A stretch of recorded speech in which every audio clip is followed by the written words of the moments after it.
स्थिति भयावह दिखाई दे सकती कि अब तो सब गया, ऐसा लगेगा, लेकिन वो बहुत बड़े के हाथ में नियंत्रित है परिस्थिति। देखते देखते उस परिस्थिति का परिणाम निश्चिंत, निःशोक और निर्भय कर देने वाला हो जाएगा। साधन पथ पे हम इनको आदर्श मानकर चले तो बहुत जल्दी आनंद आ जाए। अब हमें किसी भी अड़चन से कोई भय नहीं, किसी भी अड़चन से भय नहीं। आप ये खिलवाड़ मत समझे, किसी भी अड़चन कोई तुम्हें नहीं रोक सकता आप श्री जी से मिलने के लिए। साधक तीन बातें आरंभ से देखे कि हमारे जीवन में आ रही हैं कि नहीं। पहली बात, भगवान पर पूर्ण श्रद्धा विश्वास। अनंत ब्रह्मांडों के स्वामी हैं, काल भी उनके अधीन है। डरना क्यों भाई, किस बात का डर लगना है? अगर डर है, भय है, तो अभी श्रद्धा विश्वास स्वामी में नहीं है। अगर हमें हृदय में कष्ट अपना प्रभाव पहुंचाना चाहता है तो जैसे कोई ठंडी से बहुत कांप रहा हो और माता दौड़कर आवे, अपने हृदय से लगा के अपने शरीर का ताप देकर उसकी ठंड को दूर कर दे, ऐसे प्रियाजू करती हैं, ऐसे प्रियालाल करते हैं। ये कहा कहो बड़ भाग, नित नित रति हरिवंश हित, नित बरधत अनुराग, यह जो कृपा हरिवंश की। ये आपनो भाग आपन मुख, कहा तुझ श्री हरिवंश बल, हरिवंश भरोसे भय निडर, सो नित गर्जत हरिवंश बल। देखा है कष्टों की बौछार है, ऐसे जैसे ऊपर से वर्षा हो रही है, भगवान शेष फणों का छत्र, संवर्तक मेघ प्रलयंकारी वर्ष रहे, गिरिराज जी का छत्र। ऐसे भक्त को कृपा छत्र से हर समय सुरक्षित रखा जाता है। भक्त बनने के लिए कोई विशेष लायकात की आवश्यकता नहीं।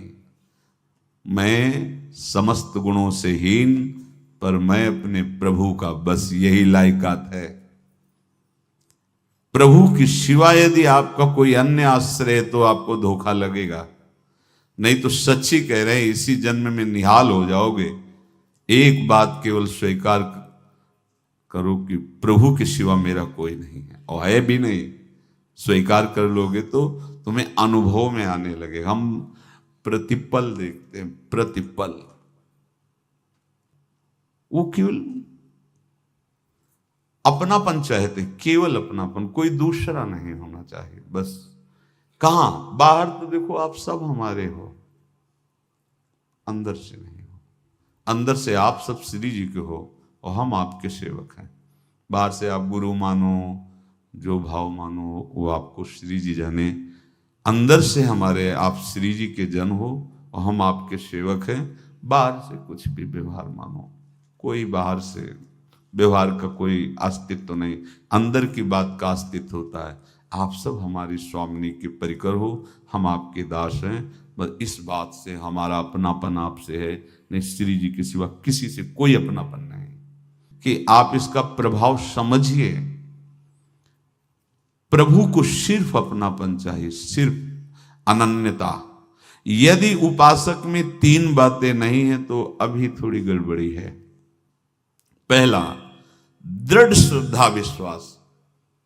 दृढ़ श्रद्धा, अब नहीं, अब नहीं, अब नहीं, अब तो हाथ उठने का समय आ गया। अब क्या, अब नहीं, अब गाहक मत फंसाओ, बाजार बंद करो, हाथ उठा लो, चलो अपने घर चलो, समय आ गया, घर चलने का समय है। नहीं तो कलयुग अपनी बाजार ऐसी फैला देगा कि भूल जाओगे कि घर भी जाना है। दूसरी बात, जो गुरु ने भजन दिया उसमें तत्परता, सच्ची मानिए। जीवन भर कभी इस प्रमाद को गुरु कृपा से आने का अवसर नहीं दिया गया कि चैन से सोए हों और चैन से खाए हों। पूरे जीवन में कभी सुविधाओं को स्वीकार नहीं हुआ, पर साधन मार्ग में कभी भी शिथिलता नहीं हुई। तत्परता है। प्रभु पर पूर्ण श्रद्धा विश्वास और गुरु प्रदत्त साधन पर तत्परता, और तीसरा खास विषय इंद्रियों से भोगों को न भोगना। तब ये जो रंग है परमार्थ का, तब अब 2-4 माला की मनमानी आचरण की कहते हैं हमें भगवदानंद की स्फूर्ति नहीं होती। आपने रास्ता रखा है भगवदानंद का, बाजार लगाए बैठे हो अंदर हृदय में अन्य आसों की, अन्य भोगों की, अन्य चाहों की, अन्य मान्यताओं की। अरे खाली करो, ये सब माया का खेल है। एकमात्र प्रभु, बस जब ठन जाएगी ये बात। अच्छा गौर से देखो क्या है, जब चलोगे तो क्या होगा, चलने की तो सोचो, उस दिन की सोचो जिस दिन चलना है, और किस दिन चलना है पता ही नहीं है, तब तो और होश में हो जाओ। आपको कोई भी यहां सहयोग देने वाला नहीं, कोई भी वस्तु आपकी नहीं, कुछ भी आपके साथ नहीं जाएगा। तो होश में हो जाओ, संभाल लो, आगे की गति मत बिगाड़ो। 3 बातों पर ध्यान दीजिए, श्रद्धा और विश्वास अटूट अपने इष्ट पर। दूसरी बात, हमारे हृदय में जो गुरुदेव ने उपासना का बीज रोपण किया, तत्परता। देखो आपको हृदय की बात कहता हूं, माया के पास केवल प्रलोभन है, ये सुख में बांधती है। सुख का प्रलोभन अच्छे से सजा के पेश करके देना, साधक को भ्रष्ट करना, ये इसका स्वभाव है माया का। माया किसी व्यक्ति का नाम नहीं, किसी शरीर का नाम नहीं। भगवत विमुखता जिस वस्तु व्यक्ति स्थान से हो वही माया है। माया का मतलब थोड़ी जिसे कोई स्त्री शरीर पे आरोप कर दे या पुरुष शरीर पे आरोप कर दे, ये तो माया है, तो और क्या है। मैं, मोर, तोर, तय और जहां तक इंद्रियां जाएं, जहां तक मन जाए, सब माया ही है। इसको देखा है भगवान के पार्षदों ने। ये क्या करती है, चमकीली लेबिल लगाकर, सुख का चारा डाल करके जीव को बांधती है। इससे सुख मिलेगा, बहुत सुंदर है ये वस्तु, ये शरीर, ये व्यक्ति, ये स्थान, ये पद, इससे वो बांधती है। विवेक ऊपर की लेवल का तत्काल ऑपरेशन करता है, वो आंतरिक विषय पर दृष्टि डालता है तो सब खोखला निकलता है, बाहर निकल क्रॉस कर जाता है। होए विवेक मोह भ्रम भागा, तब सब विषय विलास विरागा। अज्ञानी उसी आकर्षण सुख में बंध जाता है, और सुख तो था नहीं, बंधन इतनी जोर का हो गया, अब मुक्त हो सकता नहीं, तो उसके हृदय में लगता है इसके बिना जी नहीं सकते, इस नशा के बिना, वस्तु के बिना, व्यक्ति के बिना। और एक सूक्ष्म बात, वो जब आपको सुख देगी तो आपको स्वतंत्रता का आभास कराएगी, और जब आप उसको छू लेंगे तो आपको परतंत्र बना देगी, भयभीत कर देगी। तो आप डाउन होकर के अपने अस्तित्व को मिटाकर पूरा जीवन बर्बाद कर देंगे। इन शब्दों को लिख लो, अपने हृदय में लिख लो। माया सुख में बांधती है नहीं उसके पास सुख। जिसे तुम सुख समझते हो वो सुख नहीं, बिल्कुल सुख नहीं, वो सुख की छाया है, तुम्हें समझ पड़ती नहीं, ये गिरधर की माया है।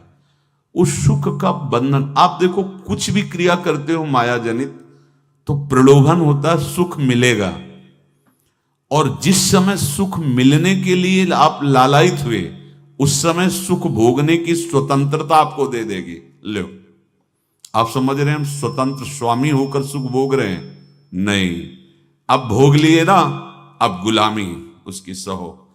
अब तुम्हें वैराग्य हो रहा कि मैं नहीं भोगूंगा, तो उसकी दृष्टि बदलेगी। समझ रहे हो? अब आप अपने आप को पूरे शरणागत कर दिए, हर तरह से तुम्हें बांध करके भगवत विमुख करके नष्ट कर देगी। ये बात अच्छे से समझ लो, अच्छे से।